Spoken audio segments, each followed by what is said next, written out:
Hello guys, ayan good morning and good afternoon sa ating lahat dyan sa mga ating mga manonood. And guys, mululuto tayo ng sinigang na baka. Laman ng baka guys. And yung mga ingredients guys, ayan, meron tayong mga gulay dyan. Biyahin nyo na tayo yan guys. So ayan, shoutout nga pala sa ating mga viewers dyan. So first yan, nalagyan na ng mantika si Princess. At si Princess kasi nagluluto niyan guys. So ayan, sundan nyo lang itong pagluluto guys at sigurado tigim ka na masarap na sinigang na baka guys. Alright? Ayan, nalagyan natin yung onion na puti kung wala naman na yung pula guys. Pero mas masarap yung puti guys. So ayan, lagay na yan.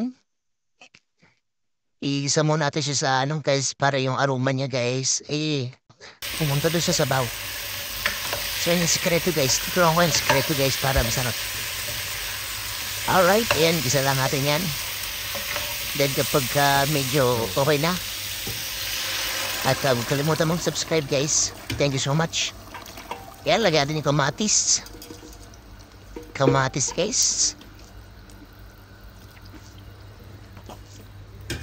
Ayan. Shoutout kay El Pablo. Nila Desma. May napunte kay Joe Martan. Ayan, mga share natin guys. Yan, lagyan natin ang gabi guys. Yan, gabi masarap yan. So yan. Sundan nyo lang to guys. At sigurado yan.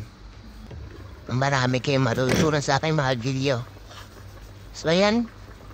Mekos mo nyo na lang yan guys. So yan, huwag nyo kalimutan na ilagay din yung pinagpakuluan ng baka guys. Ayan. Laman ng baka na may buto guys. Buto guys yung mga ginawa ko para masarap. Para lasang-lasa yung baka. So ayan, lagay natin yan guys. Yan, mekos lang natin yan guys. So ayan, di pa marunong maghalo sa pintis.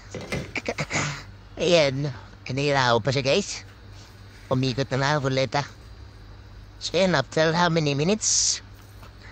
Buksan natin yan. So lagyan natin guys dyan yung asin. Tempebla natin asin guys para manot yung sarap sa loob. Shout out. Tapos kapag naman kulang sa tubig guys, yan lagyan natin yung cubes. 2 cubes guys yung nilalagay ko para mas masarap. So yan, halo natin yan guys. Tapos kapag natinap sa inyo yung sabaw guys, at meron kayong bisita, yung dagdagan natin yan ng sabaw. Para mas masarap guys. So, pag nagdagdag kayo guys ng sabaw, dagdagan nyo rin ng asin kundi pa inapsay niyo yung lasa. So, nagdagay siya dyan ng green chili. Yan yung sikreto guys. Masarap na yan. Sweet corn. So, yan parang overload. To guys, yung pagluto ko guys. Optional naman yung guys, yung ibang ingredients. Kung ayaw nyo, wala kayong pambili. So, optional lang yun. Kung gusto nyo, wala nun, walang mais, o walang talong, walang repolyo. Sorry. Overload. Walang Next. labanos. Di mo yung lagyan. Pero mas masarap yan guys. Ayan nilagyan natin yan guys. So, at the moment, si Princess ay may kinuha kaya ako naghalo yan. Suabe. Taga-video guys ako eh. Next, okra. So ayan, kita nyo naman napakasarap naman talaga yan. Pang malaking handaan yan guys. Suabe. Yan dumilim na nga. So ayan, Next. pagkakulo ng ilang minuto, halo natin yan. Para equal yung lasa niya guys. Suabe. At natikman namin guys, bago ako nag-voice over. Sobrang sarap talaga. Ubus ang kanin. So yan labanos guys, nilagay ko yung labanos. Ano? Yan. Kasi yung mga huling gulay guys, kaya nilagay natin yan ng pahuli na. Malambot kasi yan guys. Madali silang maluto. So dapat ilagay niyan. Pagkatapos, before maluto yung yan. Kapag kaluto na yung gabi at saka yung mais. Kasi yan naman, ni-steam lang yung mga yan, open na. So yan, ilagay ko siya ng pahuli. So yan, guys, yung pampasarap dyan, yung spring onion. Pampalasa. Overload yan, guys, parang si Diwata.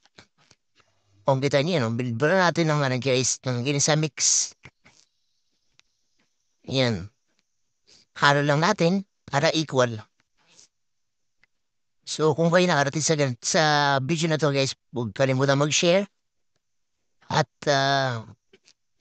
mag-subscribe kayo, guys. Thank you. So, ayan. May gusto natin yan. Malapit na yung maluto, guys. So, ayan. Ito na yung finished product natin, guys. Tiyan nyo naman. Oh! Pwede sa buntis, guys. Napakasarap. Tsaka sa bagong panganap. Pwede. Sarap po. Tapos puyat.